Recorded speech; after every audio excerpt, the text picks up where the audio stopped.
حقیقت پلس کے معزز دوستو السلام علیکم۔ رانا ثناء اللہ گرفتار آج عدالت میں پیش کیا جائے گا۔ مزید ڈسکس کرنے سے پہلے آپ سے گزارش ہے چینل کو سبسکرائب کر کے بیل کے نشان کو دبا دیجیے اور اس ویڈیو کو لائک کر دیجیے۔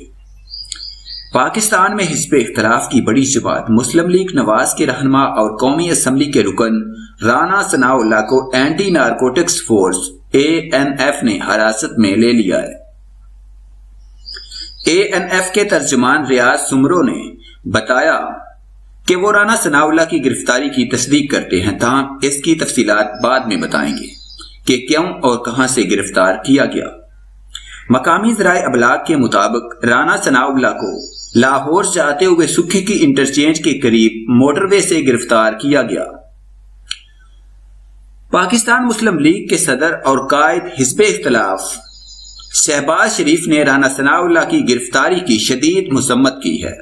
انہوں نے اپنے بیان میں کہا ہے کہ کسی مقدمے اور الزام کے بغیر رانا ثناء اللہ کی گرفتاری لاقانونیت اور سیاسی انتقام کی بدترین مثال ہے۔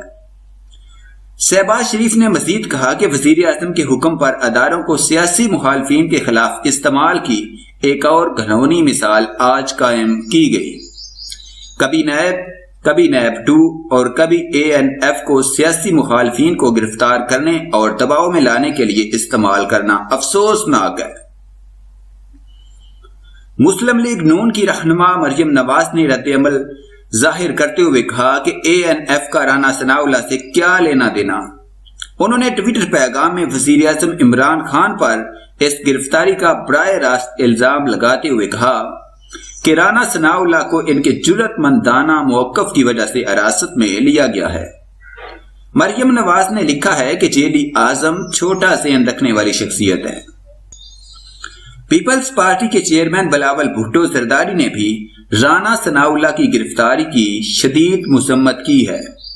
انہوں نے ٹویٹر پیغام میں لکھا کہ رانا ثناء اللہ ماضی میں ہمارے بھی سخت ناقد رہے اور آج کل موجودہ حکومت پر سخت تنقید کرتے ہیں۔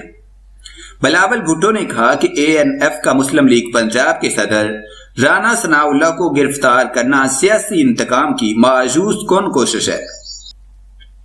دریاسنا وزیر اعظم کی معاون خصوصی برائے اطلاعات فردوس عاشق اعوان نے کہا ہے کہ رانا ثناء اللہ کو آج منگل کو عدالت میں پیش کیا جائے گا۔ گرفتاری حکومت کی سیاسی یا انتقامی کارروائی نہیں۔ ایک بیان میں انہوں نے کہا کہ ANF خود مختار ادارہ ہے۔ حکومتی قیادت کا گرفتاری سے کچھ لینا دینا نہیں۔ لیگی قیادت رانا ثناء اللہ کی گرفتاری پر پوائنٹ اسکورنگ کرنا چاہتی ہے۔ فردوس عاشق اعوان کا کہنا تھا کہ نئے پاکستان میں کوئی بھی آئین اور قانون سے بالاتر نہیں۔ ANF نے مصدقہ اطلاع پر رانا ثناء اللہ کو گرفتار کیا۔ انہوں نے دعویٰ کیا کہ گاڑی میں ہیروئن کی مصدقہ اطلاع تھی۔ مبینہ طور پر منشیات کی مالیت 15 سے 20 کروڑ روپے ہے۔